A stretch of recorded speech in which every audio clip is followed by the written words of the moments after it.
क्या Donald Trump Iran पर हमला करने वाले हैं? एक साल से तो हम सुन ही रहे हैं कि करेंगे करेंगे, फिर कभी पलटी मार देते हैं कि नहीं करेंगे, सब कुछ बात ठीक ठाक चल रही है।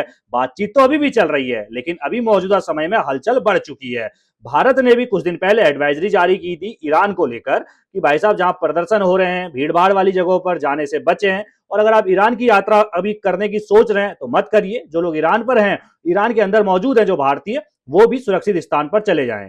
इसके अलावा डोनाल्ड ट्रंप भी लगातार धमकी दे रहे हैं, और ईरान को चारों तरफ से अमेरिका ने घेर लिया। तमाम रिपोर्टों पर यह दावा भी किया जा रहा है। आप किसी भी वेबसाइट पर पढ़िए, आप यूट्यूब में देखिए, आप किसी भी अगर नेशनल टेलीविजन को देखते हैं, टीवी देखते हैं, तो वहां पर भी आपको एक खबर मिलेगी कि भाई साहब, ईरान को चारों तरफ से अमेरिका की ने घेर कर रख लिया है, युद्धपोत तैनात कर लिए हैं, फाइटर जेट जो है वो बिल्कुल अलर्ट मोड पर तैयार हैं। तो ईरान भी अलर्ट मोड पर है। ईरान से भी खबरें निकल कर आ रही हैं, जो ईरान के सुप्रीम लीडर है खामेनेई, वो किसी गुप्त स्थान पर जा चुके हैं। उन्होंने अपना जो उत्तराधिकारी है उसका भी चयन कर लिया। ये खबरें भी निकल कर आ रही हैं। हालांकि कौन उत्तराधिकारी होगा इसकी अभी कोई ऐलान नहीं हुआ है। इन खबरें हैं कि उन्होंने भाई उत्तराधिकारी चयन कर लिया, क्योंकि युद्ध एक लंबा चलने वाला है, युद्ध शुरू होने वाला है, इसकी आहट जो है वो सुनाई दे रही है।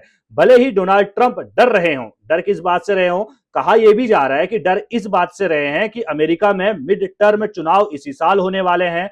मिड टर्म चुनाव मतलब कि 4 साल का वहां कार्यकाल होता है, 2 साल में बीच में एक बार और चुनाव कराया जाता है वहां की कांग्रेस के लिए। कांग्रेस वहां पार्टी नहीं है, वहां की संसद को कांग्रेस कहते हैं। तो वहां जो कांग्रेस के सदस्य हैं उनके लिए मिड टर्म चुनाव होता है, यानी कि 2 साल के बाद फिर से चुनाव कराया जाता है। तो कुल मिलाकर मिड टर्म चुनाव है, और डोनाल्ड ट्रंप को वहीं के अधिकारी, वहीं के नेता सीख दे रहे हैं कि भाई ईरान पर अभी हमला मत करो, क्योंकि इससे आपका नुकसान होगा, आपके सदस्यों की संख्या घट सकती है। क्योंकि आपने जो वादे किए थे चुनाव में, आपने क्या कहा था? आपने कहा था कि अमेरिका हमेशा फर्जी में दूसरों की पड़ी में लकड़ी ले लेता है, और उसके बाद नुकसान खुद अमेरिका का होता है। आप क्या कर रहे हैं? आप भी जबरदस्ती ईरान में घुस रहे हैं, आप भी जबरदस्ती युद्ध थोप रहे हैं। इससे ईरान का नुकसान होगा, साथ में अमेरिका का भी तो नुकसान होगा। अमेरिकी भी तो मारे जाएंगे, अमेरिकी सैनिक भी तो इसमें शिकार बनेंगे। माना ईरान के 10 मरेंगे, अमेरिका के 2 तो मरेंगे, तो नुकसान तो अमेरिका का भी होगा। अमेरिका अपने जो युद्धपोत ले जा रहा है, जो इतने जहाजों का बेड़ा वहां इकट्ठा कर रहा है, उसमें ईंधन लग रहा है, उसमें करोड़ों अरबों रुपए का खर्चा हो रहा है,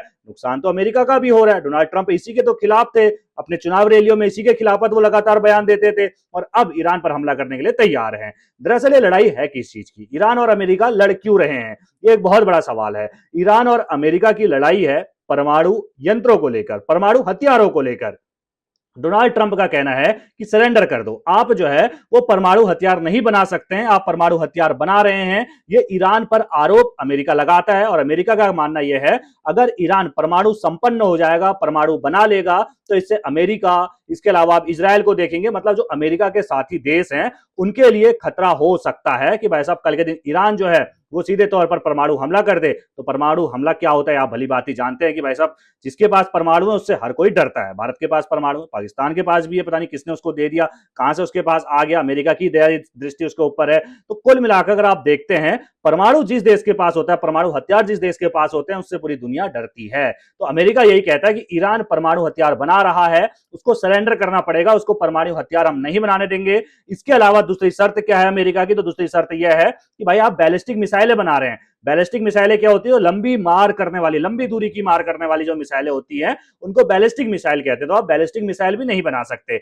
इसके अलावा तीसरी जो शर्त रखी है अमेरिका ने वो ये है कि आप लगातार हमास, हिजबुल्लाह और हूती जो समूह है उनका समर्थन करते हैं, आप उनका समर्थन नहीं करेंगे। आप इन 3 शर्तों को मानेंगे तो हम आपको बख्श देंगे, हम आपको छोड़ देंगे, डोनाल्ड ट्रंप कह रहे हैं। लेकिन ईरान का क्या कहना है? ईरान का कहना है कि भाई हम कुछ नहीं बना रहे हैं, हम तो ऊर्जा के क्षेत्र में जो है यूरेनियम का इस्तेमाल कर रहे हैं, हम चिकित्सा के क्षेत्र में यूरेनियम का इस्तेमाल कर रहे हैं, औद्योगिक के क्षेत्र में यूरेनियम का इस्तेमाल कर रहे हैं। लेकिन आप क्या कह रहे हो? आप कह रहे हो कि यूरेनियम इकट्ठा कर रहा है ईरान। ईरान कह रहा है हम कर तो रहे हैं, लेकिन इस क्षेत्र के लिए कर रहे हैं, क्योंकि यूरेनियम जिससे परमाणु हथियार बनता है, उसी यूरेनियम से जो है आप देखेंगे ऊर्जा बनाने में भी काम आता है। वही यूरेनियम जो है चिकित्सा कई दवाइयों में काम आता है, वही यूरेनियम जो है वो उद्योग यानी कि कई कंपनियों में काम आता है। तो ईरान का अपना मत है, कि भाई हम नवाचार चाहते हैं, हम नवाचार को लेकर काम कर रहे हैं, लेकिन अमेरिका का कहना कि जी नहीं, आप गलत कह रहे हैं, आप यूरेनियम इकट्ठा करके जो है परमाणु हथियार बनाने की कोशिश में लगातार लगे हुए हैं। यूरेनियम की अगर हम बात करें तो इसको इनरिचमेंट करके,